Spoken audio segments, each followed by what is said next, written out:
देखिए अब इसमें हम लोग देखेंगे इसमें फेज, इसमें है मेंस्ट्रुअल फेज।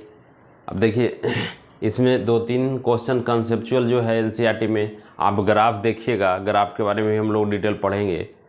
इसमें पहला जो है वो मेंस्ट्रुअल फेज है, और मेंस्ट्रुअल फेज का जो टाइमिंग है वो 1 से 5 डे तक मेंस्ट्रुअल फेज होता है।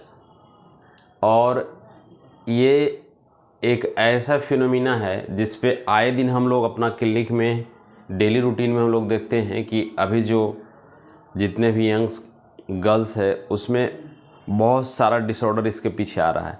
आए दिन हम लोग क्लिनिक में ऐसा देखते हैं।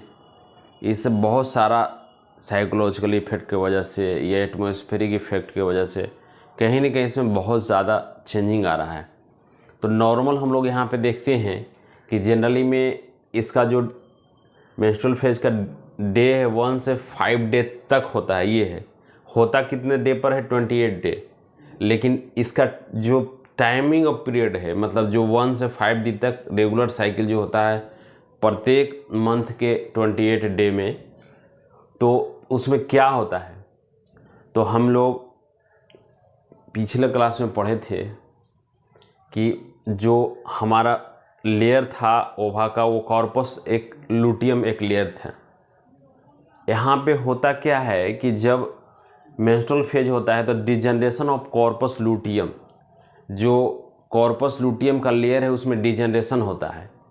और जो हमारा हार्मोनिक एक्शन होता है वहाँ पे एलएच का जो एक्शन होता है बहुत ही डिक्रीज होता है। इसलिए इस बात को याद रखा जाता है, इस बात को याद रखना है हम लोग कि आखिर में जब मेंस्ट्रुअल फेज में आखिर क्या होता है, तो डिजनरेशन ऑफ कॉर्पस लूटियम होता है। That condition the hormone is the LH hormone is decrease at that time.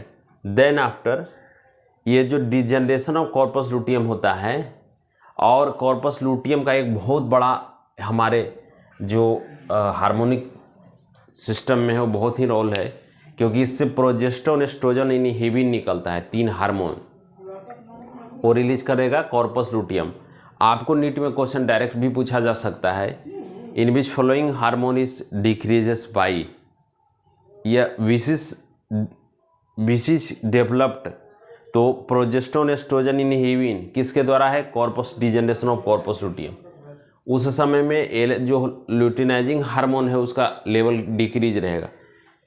तो ये ऐसा भी क्वेश्चन पूछा जा सकता है, in the release of corpus luteum progesterone estrogen inhibin then level of LH is, उसमें डिक्रीज, इंक्रीज, रिमेंस कांस्टेंट, या इस तरह से ऑल ऑफ दीज ऐसा दे सकता है। तो एलएच का लेवल उस समय डाउन रहता है। और डिजनरेशन ऑफ कॉर्पस लूटियम जब होता है तो वहाँ पे जो प्रोस्टाग्लैंडिन है, जो है ये प्रोजेस्टेरोन है, उस समय क्या रहेगा? डिक्रीज करेगा। और break down of endometrium, level of prostaglandin hormone. अब यहाँ पे क्या होगा कि इस कंडीशन में जो डिक्रीज ऑफ कॉर्पस लूटियम होगा वो आपका ओवरी के अंदर में जो फेज है उसके अंदर में ये होगा चेंजिंग। यहाँ पे यूट्रस के अंदर में क्या होगा? Break down of endometrium. इसलिए मेंस्ट्रुअल साइकिल के कंडीशन में 2 जगह चेंजिंग आता है। एक उधर आपका ओवरी के अंदर में आएगा, दूसरा जो चेंजिंग आ जाएगा वो आएगा यूट्रस के अंदर में। तो जब डिजनरेशन ऑफ कॉर्पस लूटियम होगा inside the uterus or inside the ovary, then breakdown of endometrium inside the ये आपका uterus, then condition increase level of prostaglandin hormone. जो प्रोस्टाग्लैंडिन हार्मोन है ये क्या करेगा? ये कंस्ट्रक्शन इन यूट्राइन मसल को कॉन्टेक्ट करेगा, ताकि इंडोमेट्रियम जो हमारा ब्रेक इंडोमेट्रियम इजीली वे से डिक्री वहाँ से क्या होगा? रिलीज आउट हो। तो 2-3 बात इसमें याद रखना है कि किस हार्मोन का लेवल क्या होगा। पहला, जब मेंस्ट्रुअल पीरियड होगा तो जो डिजनरेशन ऑफ कॉर्पस लूटियम होगा उस कंडीशन में कॉर्पस लूटियम रिलीज करेगा आपका प्रोजेस्टेरोन एस्ट्रोजन इनहिबिन। साथ में आपका है वहाँ पर एलएच का लेवल घटा हुआ रहेगा, जबकि जो हमारा लेवल ऑफ प्रोस्टाग्लैंडिन हार्मोन है वो उसका लेवल बढ़ा हुआ रहेगा।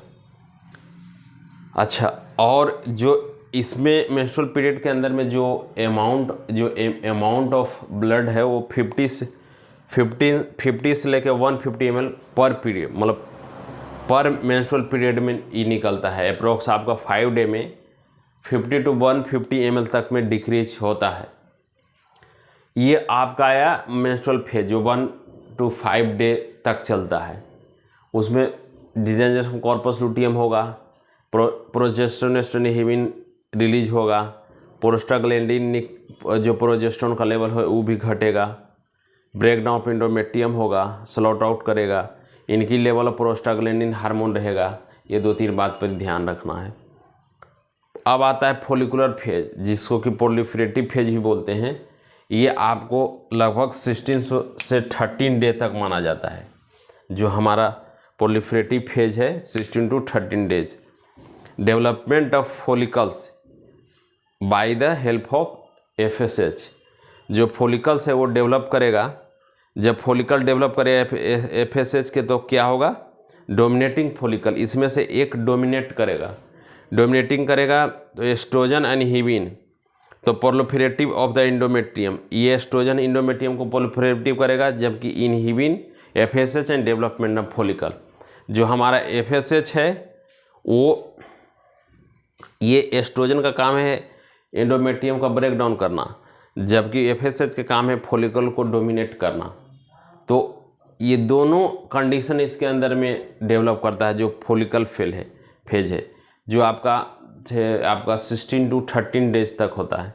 Development of follicle by the help of FSH, follicular stimulating hormone के वजह से यहाँ पर फॉलिकल डेवलप करेगा, और एस्ट्रोजन के वजह से प्रोलिफरेशन ऑफ द एंडोमेट्रियम का प्रोलिफरेशन होगा। इसलिए यहाँ पे भी 2 स्टेज होता है। एक स्टेज आपका फॉलिकल डेवलपमेंट जो यूट्रस के ये आपका ओवरी के अंदर में है, जबकि यहाँ जो प्रोलिफरेशन ऑफ एंडोमेट्रियम है यूट्रस के अंदर में है। इसलिए यहाँ पे हार्मोन का जो लेवल होता है वो आपका, इसलिए यहाँ पे बताया है कि जो हमारा inhibition FSH and development of other follicle, तब जब इनहिबिट करेगा FSH तब वहाँ पे अदर फॉलिकल क्या होगा, डेवलप करेगा। इसलिए 2 पीरियड हम लोग यहाँ पे पढ़े।